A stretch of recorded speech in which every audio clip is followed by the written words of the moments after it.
موہندر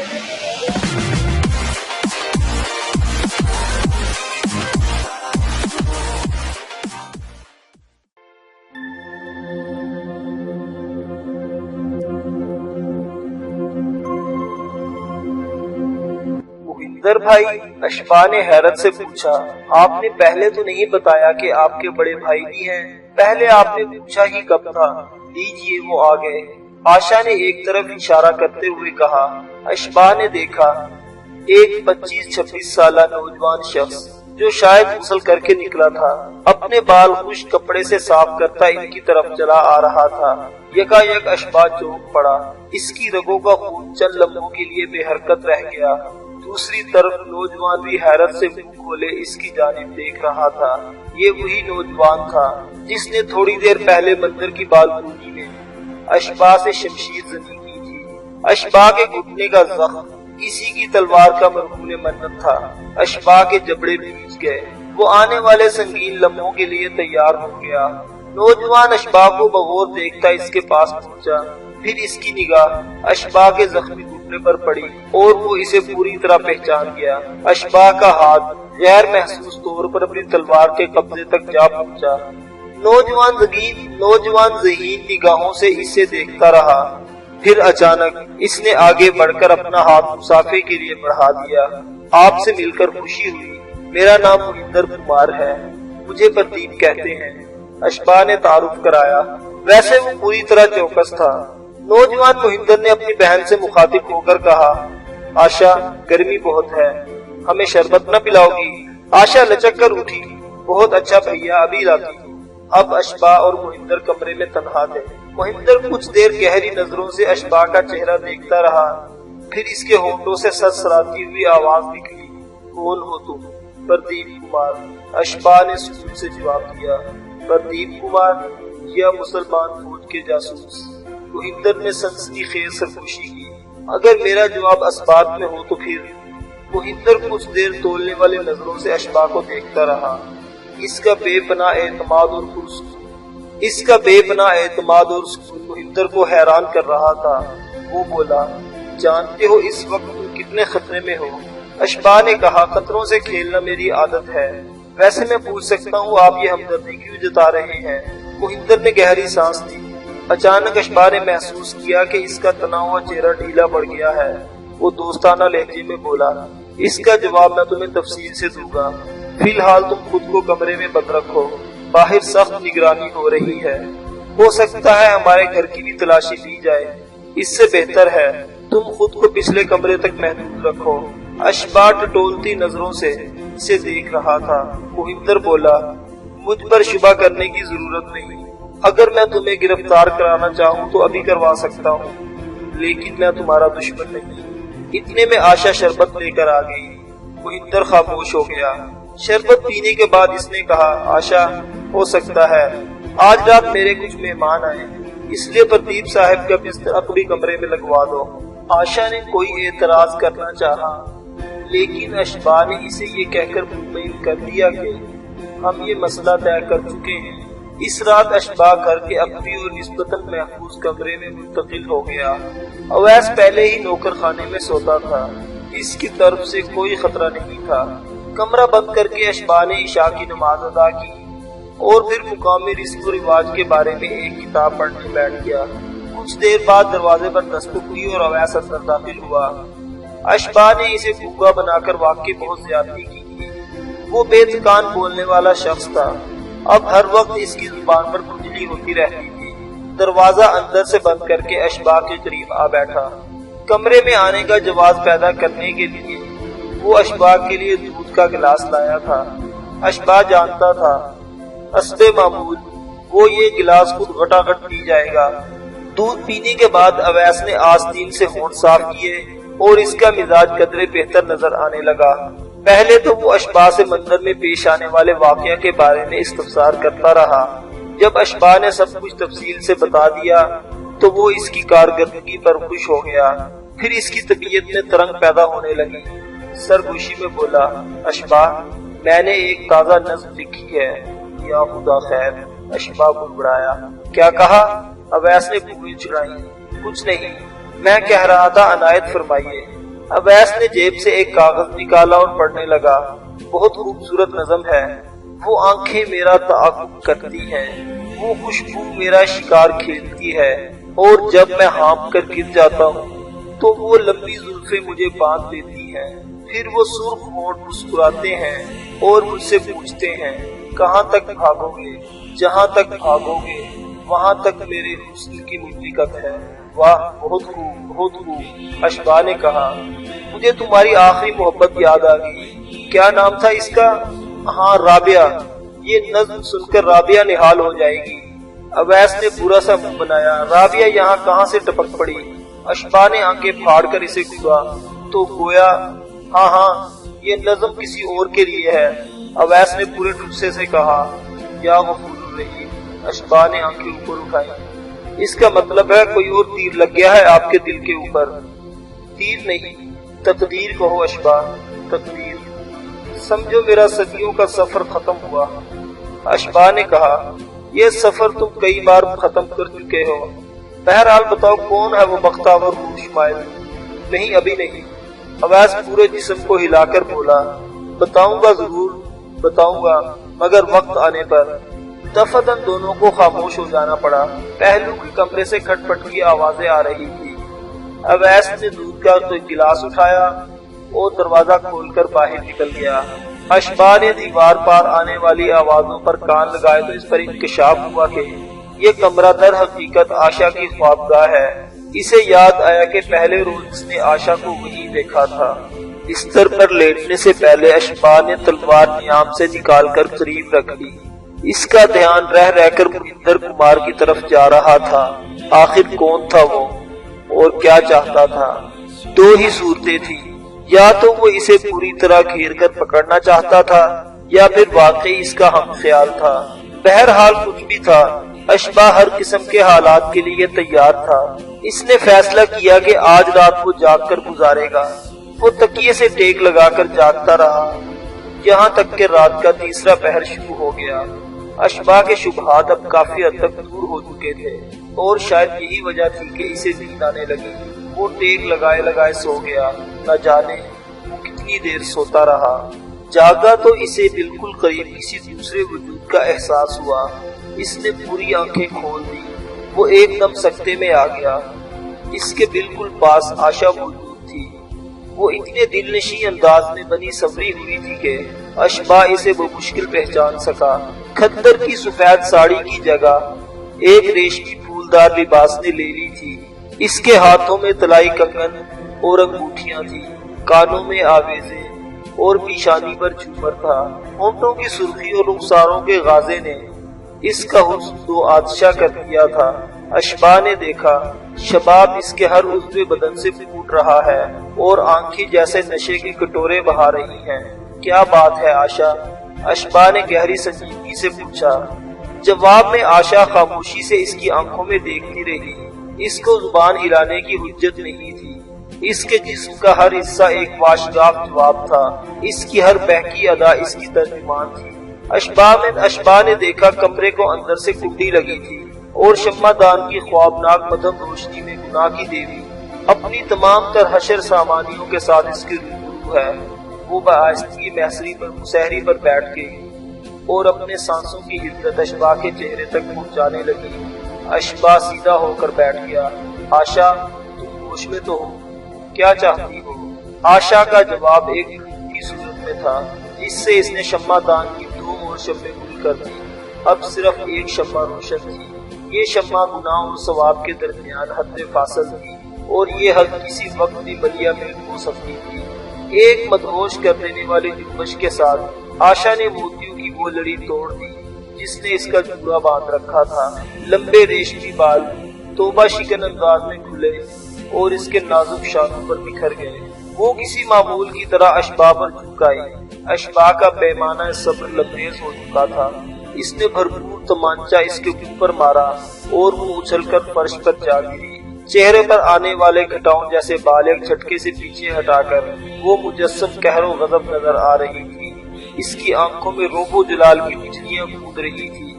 یکا یک آشا جیسے نیند سے جاگ گئی۔ اس نے حیرت امیز خوف سے اشباح کو دیکھا، پھر اچانک اس کی آنکھوں میں آنسو آ گئے۔ وہ تھراتے ہونٹوں اور اشک آنکھوں سے فرش پر بیٹھی رہی، تب یک بارگی اٹھی اور دروازہ کھول کر اپنے کمرے میں بھاگ گئی۔ اشباح نے شمع دان کو دوبارہ روشن کیا اور بے قراری سے کمرے میں ٹہلنے لگا۔ اسے سمجھ نہیں آ رہی تھی آشا نے یہ سب کیوں کیا، وہ اس حد تک کیسے گر گئی۔ کچھ دیر بعد اشباح کو ایک آہٹ سنائی دی۔ اس کی چھٹی حس نے کسی خطرے کا احساس دلایا۔ وہ دروازے پر آیا اور چھری پر آنکھ لگا دی۔ اس نے آشا کو دیکھا، وہ سفید سوتی ساڑی تیزی سے ایک طرف چلی جا رہی تھی۔ اشباح نے تلوار نیام میں رکھ کر کندھے سے لٹکائی اور اس کے پیچھے لپکا۔ آشا دبے پاؤں چلتی باغ کی طرف چلی آئی۔ رات پہلے پہر بارش ہوئی تھی اور اب ایک ٹھنڈی مست کر دینے والی ہوا چل رہی تھی۔ آخری پہر کھلنے والے پھولوں نے اس ہوا کو معطر کر دیا تھا، مگر اس عطر بیز ہوا میں جو کچھ ہونے والا تھا وہ قطعاً خوشگوار نہیں تھا۔